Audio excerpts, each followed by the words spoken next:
Bismillahirrahmanirrahim.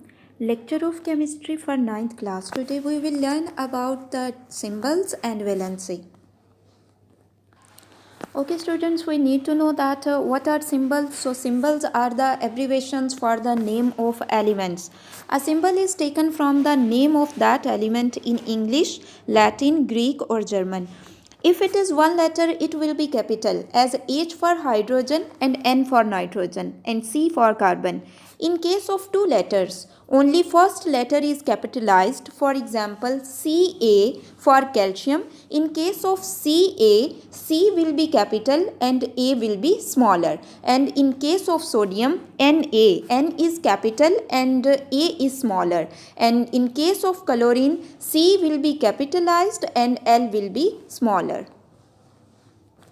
अब girl symbols क्या होते हैं? सिंबल्स एब्रीवेशंस होती हैं for the name of element. For example, अगर हमने हाइड्रोजन लिखना है तो उसमें हम हाइड्रोजन के सारे स्पेलिंग लिखने की बजाय हम क्या करते हैं, हम H लिख देते हैं. और जब हमने नाइट्रोजन को लिखना होता है तो हम उसके लिए कैपिटल N लिख देते हैं. अगर ये वन लेटर हो तो फिर हम इसका फर्स्ट लेटर जो है उसको कैपिटल लिख देते हैं. लेकिन अगर ये टू लेटर्स हों तो जो फर्स्ट वाला लेटर होता है उसे हम कैपिटल कर देते हैं और जो सेकंड वाला लेटर होता है उसको हम स्मॉल कर देते हैं. The next one is valency. And what is valency? Valency is the combining capacity of the element with other elements and it depends upon the number of electrons in the outermost shell. अब हमारे पास valency क्या होती है? ये किसी एक element की दूसरे एलिमेंट्स के साथ अटैच होने की एबिलिटी होती है. एक एलिमेंट की दूसरे एलिमेंट्स के साथ अटैच होने की एबिलिटी होती है.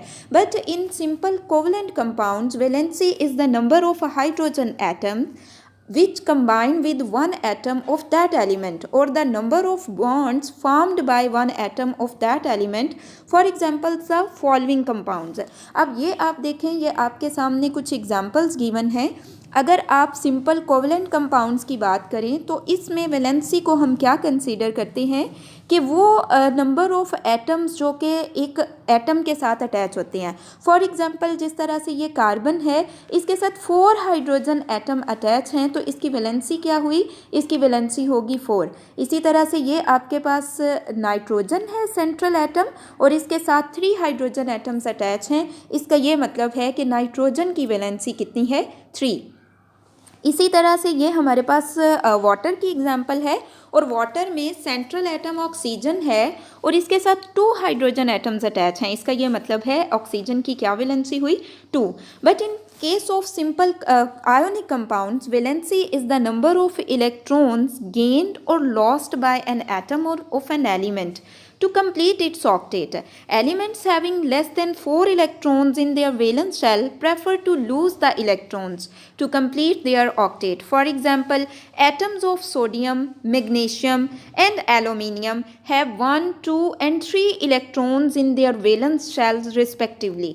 अगर हम सिंपल आयोनिक कंपाउंड्स की बात करें तो उनकी वैलेंसी को हम किस तरह से शो करते हैं? हम ये कहते हैं कि उनकी वैलेंसी इस तरह से है कि वो जितने नंबर ऑफ इलेक्ट्रॉन्स लूज़ कर दें या फिर गेन कर लें उसको हम कहते हैं कि ये इनकी वैलेंसी है.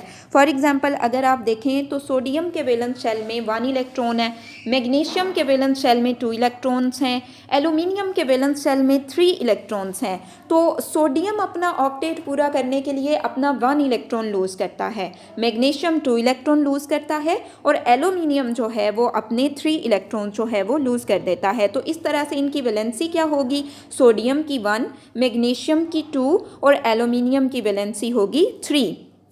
और इसके अलावा यहाँ पे हमने एक और बात सीखनी है कि कौन से ऐसे एटम हैं जो अपनी इलेक्ट्रॉन को लूज़ करते हैं और कौन से ऐसे एटम्स हैं जो इलेक्ट्रॉन गेन करते हैं. फॉर एग्जांपल, अगर आप उन एटम्स की बात करें जिनके वैलेंस शेल में लेस देन 4 इलेक्ट्रॉन्स होते हैं, वो अपने इलेक्ट्रॉन लूज़ कर देते हैं. और वो वाले एटम्स जिनके वैलेंस शेल 5 और मोर देन 5 इलेक्ट्रॉन्स होते हैं वो इलेक्ट्रॉन्स को गेन करते हैं, ठीक है। लाइक हम सिंपल सी एग्जांपल समझते हैं, जैसे कि अगर हम नाइट्रोजन की बात करें तो नाइट्रोजन के वैलेंस शेल में 5 इलेक्ट्रॉन्स होते हैं, तो फिर ये क्या करता है, नाइट्रोजन 3 इलेक्ट्रॉन गेन कर लेता है। इसी तरह से अगर हम ऑक्सीजन की बात करें तो ऑक्सीजन के वैलेंस शेल में 6 इलेक्ट्रॉन होते हैं और ये अपना ऑक्टेट पूरा करने के लिए 2 इलेक्ट्रॉन गेन कर लेता है। इसी तरह से क्लोरीन के वैलेंस शेल में 7 इलेक्ट्रॉन होते हैं और ये अपना ऑक्टेट पूरा करने के लिए 1 इलेक्ट्रॉन गेन कर लेता है, ठीक है।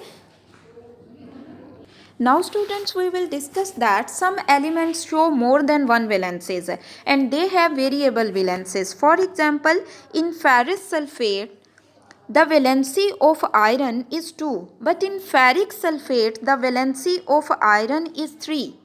In ferrous sulfate the valency of iron is 2 and in ferric sulfate the valency of iron is 3.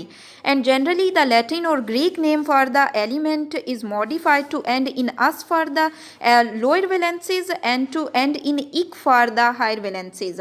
अब अगर हम बात करें तो कुछ एलिमेंट्स ऐसे होते हैं जो वेरिएबल वैलेंसीज शो करते हैं। फॉर एग्जांपल अगर हम फेरिस सल्फेट की बात करें तो इसमें आयरन की वैलेंसी जो है वो 2 है, लेकिन अगर हम फेरिक सल्फेट की बात करें तो इसमें जो आयरन की वैलेंसी है वो 3 है। और जब लोअर वैलेंसी होती है तो जो लास्ट वर्ड होता है उसको हम रिप्लेस कर देते हैं OUS से, जैसे कि ferrous.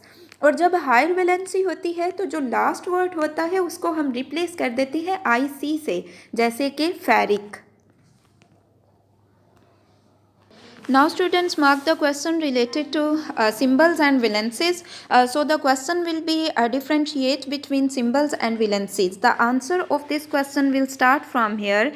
Elements are represented by symbols which are abbreviations for the name of elements, and the answer of valency will be start from here. The unique property of an element is valency. It is combining capacity of an element with the other element, and end at this point.